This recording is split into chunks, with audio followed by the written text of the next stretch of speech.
हुई क्या कुछ उसमें डिस्कस रहा और जो तिरंगा यात्रा है उसको लेके क्या? आज की बैठक में 3 तरह की बैठकें यहाँ हुई हैं। एक किसान मोर्चा, युवा मोर्चा, अनुसूचित जाति मोर्चा और महिला मोर्चा।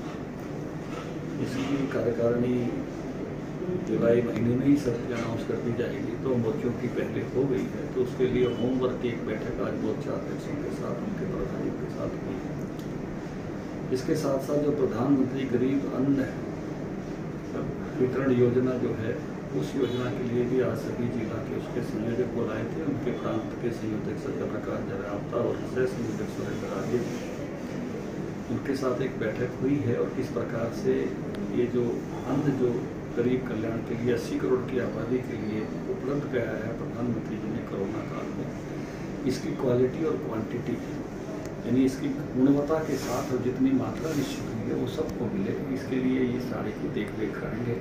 और सभी के सारे जो शासन के डिपो हैं उनके साथ एक निगरानी करते हुए उस बात को सुनिश्चित बनाएंगे कि सभी गरीबों को जो उनके लिए अनाज तय किया गया है अगले दिवाली तक, नवंबर महीने तक ये तय है, तो सबको उस प्रकार मिले।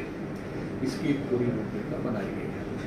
1 अगस्त से लेकर 14 अगस्त तक तिरंगा यात्रा पूरे प्रदेश में करने वाले हैं, तो उसकी तिथियां तय हो रही हैं। हर विधानसभा में ये यात्रा निकलने वाली है, उसके संयोजक तय हो रहे हैं। उसके साथ साथ वहाँ अतिथि कौन जाएगा, तो कोई ना कोई अतिथि हर यात्रा में रहेगा प्रदेश से, तो उस नाते से अतिथि वहाँ का कन्वीनर और उसकी तिथि और कहाँ से कहाँ तक निकलेगी उसका सब रूप जो है तय कर रहे हैं। तो तिरंगा यात्रा के बारे में विस्तार से योजना बन रही है, उसकी विस्तार से जानकारी नीचे से इकट्ठी की जा रही है कि ये कहाँ कहाँ की यात्रा अभी तय हो गई है और क्या उसका डेस्टिनेशन कहाँ से कहाँ तक तय हुआ है। इस यात्रा में हमने ऑप्शन दी है सभी विधानसभा क्षेत्र की यात्राओं के लिए कि वो पद यात्रा भी कर सकते हैं, वो चाहे साइकिल यात्रा कर सकते हैं, चाहे मोटरसाइकिल यात्रा कर सकते हैं, चाहे ट्रैक्टर मार्च कर सकते हैं और चाहे गाड़ियों से यात्रा कर सकते हैं। ये स्वरूप जो है विधानसभा की जो टोली है उन्होंने तय करना है। हमारे सभी चुनाव लड़े हुए लोग उस यात्रा एक तरह से प्रमुखता के साथ लड़ेंगे, चाहे वो विधायक है, चाहे वो मंत्रीगण है, चाहे वो चुनाव लड़े कैंडिडेट रहे, जीत नहीं पाए, वो सब। तो ऐसी एक व्यापक तैयारी जो है वो ये शहीद सम्मान तिरंगा यात्रा है। तो किसी शहीद की यादगार जहाँ बनी हुई है वहाँ से इसको शुरू करें, कोशिश करें कि ऐसे स्थान पर ही पूर्ण हो जहाँ कोई यादगार हो। और मान लो एक विधानसभा में 15 शहीदों की प्रतिमा लगी हुई है, तो पहले कार्यकर्ता जाकर सभी प्रतिमाओं पर माल्यार्पण करके आके 10-10, 20-20 की संख्या में जाए, फिर इस यात्रा में सहभागी हो। तो ये जो आज़ादी का पर्व होता है ये एक तरह से सभी शहीदों के याद करने का पर्व होता है। तो इस नाते से हम सभी शहीदों को याद करें और उससे इसलिए ये पखवाड़ा हमने शहीदों को समर्पित करके रखा है। एक ओम प्रकाश चौटाला आजकल पूरे प्रदेश में टोलों पर जा रहे हैं, जहाँ किसान बैठे हैं उनको समर्थन दे रहे हैं। उन्होंने कहा कि कृषि के 3 कानून जो है अडानी और अंबानी के लिए, ना कि किसान के लिए। देखिए, सबको मालूम है ये किसानों को आज़ादी देने वाले कानून हैं। अभी सरसों जो है MSP पर एक भी किसान ने नहीं बेची, सब ने खुले बाजार में बेची। हम यही चाहते हैं कि किसान को खुला बाजार भी मिले और किसान को सरकार भी मिले।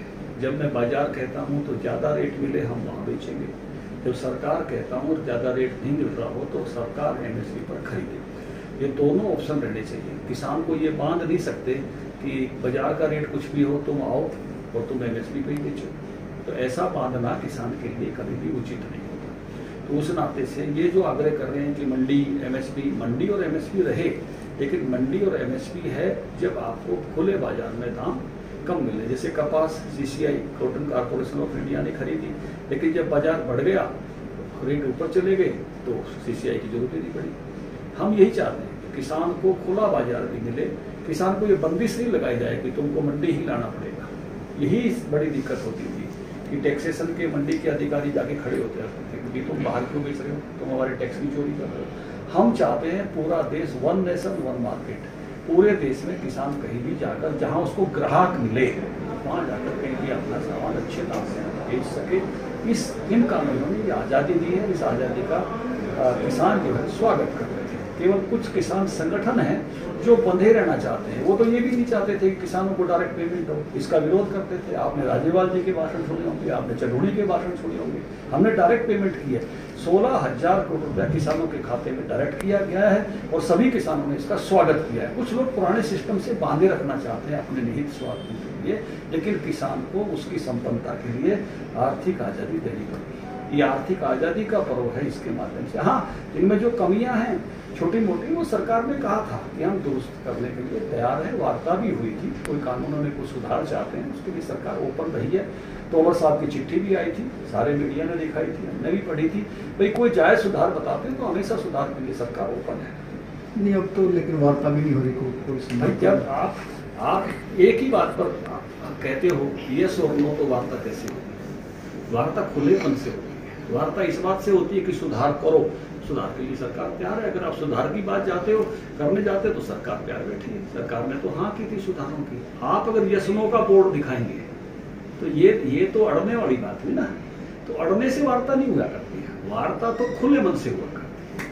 अच्छा, एक फोन टेपिंग मामले में विपक्ष लगातार विरोध कर रहा है, लगातार हमलावर है, और विपक्ष का कहना है कि पूर्ण बहुमत से केंद्र में सरकार है, कई राज्यों में बीजेपी की सरकार है, आखिर फोन टेपिंग की आवश्यकता क्यों पड़ी? मुझे लगता नहीं कहीं भी कोई ऐसी घटना सामने आई हो। केवल एक पेगासस की खबर के कारण से केवल माहौल बनाया जा रहा है। किसी यंत्र के कारण से किसी आदमी की कोई शिकायत पर्सनल मेरे ध्यान में नहीं आई। किसी ने ये कहा हो कि मेरा फोन टेप किया गया है, मेरी बातें कही गई, ऐसी कोई खबर आपको अगर लगी हो तो मुझे तो केवल एक ही बात का लगा कि एक कोई संयंत्र की बिगड़े की जानकारी के आधार पर सारा मामला उठाया जा रहा है, इसलिए ऐसी कोई खबर नहीं। मामला तो सुप्रीम कोर्ट तक पहुंच गया। जाने वाले कहीं तक भी जाएंगे, वो तो स्वाभाविक है। पॉलिटिक्स में जो कुछ लोग प्रतिपक्ष के लोगों को मुद्दा बनाना एक काम होता है, इसलिए वो वहां तक भी जाएंगे। लेकिन मैं मीडिया के आप साथियों से ही पूछ रहा हूँ कि कुछ लोगों ने क्या ऐसी कोई शिकायत की है क्या कि मेरा फोन इस प्रकार से टेपिंग की कोई घटना हमको ध्यान में नहीं आई है? तो सरकार क्यों नहीं खंडन करती? लोग सरकार तो बता रही है ना, सरकार ने तो बताया है, बार बार बताया, सदन में भी बताया, बाहर भी बताया। लोगों ने ताकना लगा लिया कि 300 लोगों का फोन टेपिंग के लिए 350 करोड़ रुपया। आंकड़ा तो आप कोई भी फेंक सकते हो। आप आंकड़ा फेंकने के लिए कोई भी आदमी किसी भी आंकड़े को कह सकता है कि इतना आंकड़ा हो सकता है। इसी बात के लिए आंकड़ा देना कोई ऐसा विषय नहीं है कि आपने कैसा उसकी तथ्यात्मक आधार क्या है, उसकी कोई लिस्ट है क्या? किसी उस व्यक्ति ने जाके पर्सनली, हर आदमी का राइट है कि मेरी प्राइवेसी बनी रहनी चाहिए। किसी व्यक्ति ने अपनी प्राइवेसी के आधार पर कोई आगे बढ़ाया क्या कि मेरी प्राइवेसी का हनन हुआ है? ऐसा नहीं। केवल एक वातावरण, एक मुद्दा आया एक सॉफ्टवेयर का, उसके आधार पर सारा मुद्दा उठाया गया।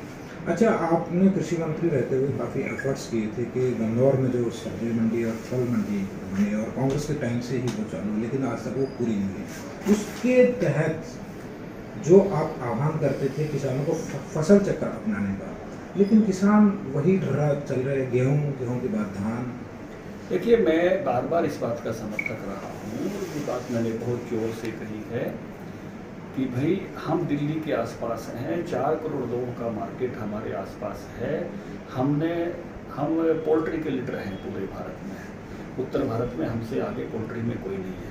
हम फिशरीज में आगे बढ़ सकते हैं, दिल्ली के बाजार की जरूरत। हम सब्जियों में बहुत आगे जा सकते हैं, हम फ्रूट्स में बहुत आगे जा सकते हैं, हम डेयरी में बहुत आगे जा सकते हैं। इस पूरे बाजार को हरियाणा में कैप्चर करना चाहिए। ये बाजार बहुत बड़ा बाजार है, 4 करोड़ लोगों का बाजार। अगर 100 रुपये भी कोई आदमी रोज खर्च करता है खाने पीने के सामान पर, तो 400 करोड़ का है। ये बहुत बड़ी समृद्धि हमारे किसानों के घर में इस बाजार से आ सकती है, क्योंकि अब जो पुरानी खेती हमारी पैटर्न थी खाद्यान्न की, उसमें और कई नई प्लेयर आ गए हैं। जैसे गेहूँ में अब मध्य प्रदेश भी बहुत आगे आ गया है, केवल हम नहीं। धान में झारखंड बहुत आगे आ गया है, छत्तीसगढ़ बहुत आगे आ गया है। तो हमने अपनी इस खेती का एक, मैंने शब्द भी कहा था, मैं फिर दोहराना चाहता हूँ, पेरी अर्बन एग्रीकल्चर।